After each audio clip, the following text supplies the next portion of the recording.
Spread across the landscape of the high, remote valley in the Bodey Hills, the historic gold mining town of Bodey, one of the richest gold strikes in California, was once known as the most lawless, wild, and tough mining camp in the West.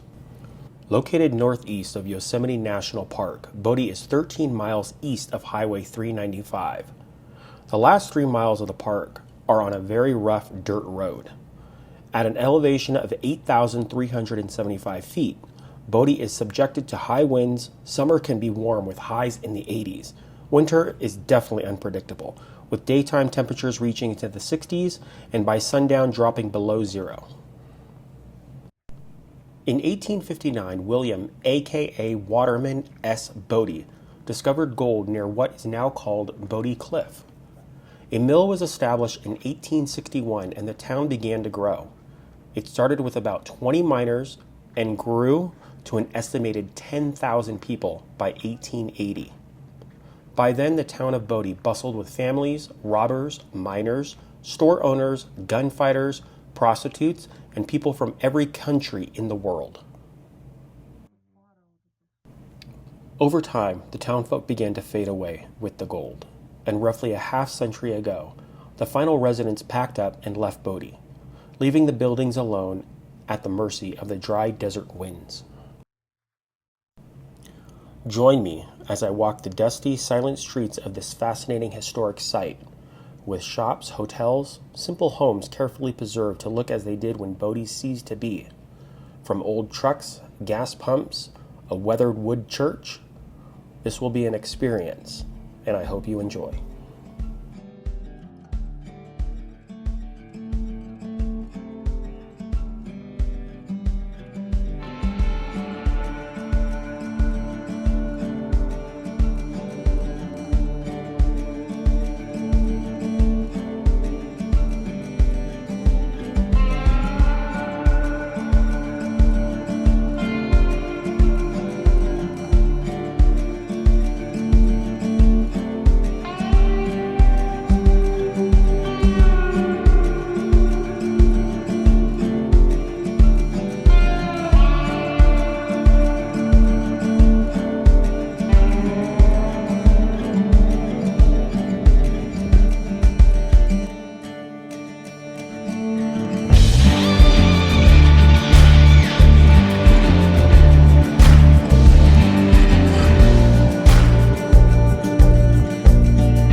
Mining in Bodie was slow in the 1860s and 1870s due to valuable strikes in Aurora, Nevada, and at the Comstock Mine in Virginia City.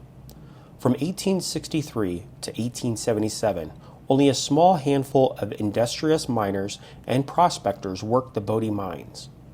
In the 1870s, the Bunker Mill mine, later renamed the Standard Mining Company, made a rich strike of gold and silver ore.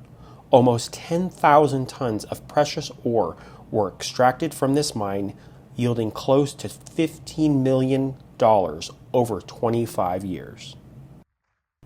Unfortunately, Bodie's heyday was short-lived. The year 1881 saw the town in the gripes of decline. The rich mines were depleted, and mining companies went bankrupt, as the miners and businesses people left for more lucrative areas. By 1886, Bodie's population had decreased to approximately 1,500 people. 6 years later, a disastrous fire threatened the town and destroyed a number of homes and businesses. The introduction of the cyanide process in the 1890s and the use of electricity as a source of cheap power made mining profitable again and boosted the town. But success was transitory. Another fire in 1932 destroyed all but 10% of the town. Bodie faded into the ghost town during the 1940s. In 1962, the small part of the town that had survived the 1932 fire was designated a state historic park and a national historic landmark. What remains of the town of Bodie, preserved in a state of arrested decay, exists as it did when the last residents left. The interiors are maintained as they were left, still furnished and stocked with goods, providing a snapshot of the past.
In 1988, a Canadian mining company's proposal for a large-scale open-pit gold mining operation on the bluff above the town site threatened this landmark.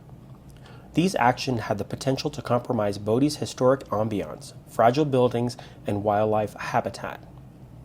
Preservation groups, concerned citizens groups, and government agencies successfully lobbied for the passage of the Bodie's Protection Act of 1994.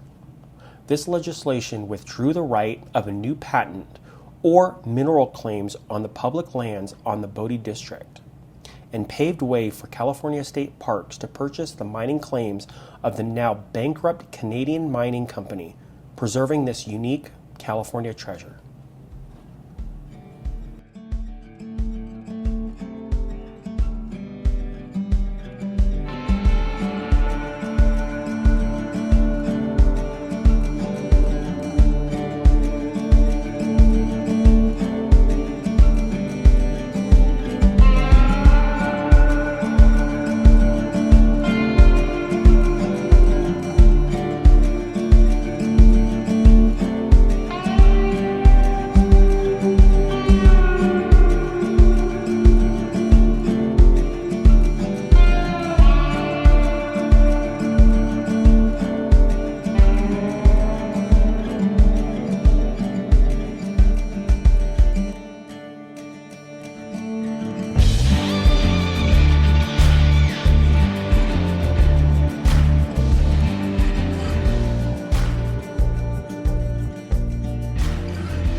Once a thriving mining camp, now a historic park, Bodie takes you on an historic experience of the past. I hope you enjoyed and are able to experience this ghost town in person. Please like, comment, and subscribe, and thank you to all the new supporters of this channel. Always remember to take it one image at a time.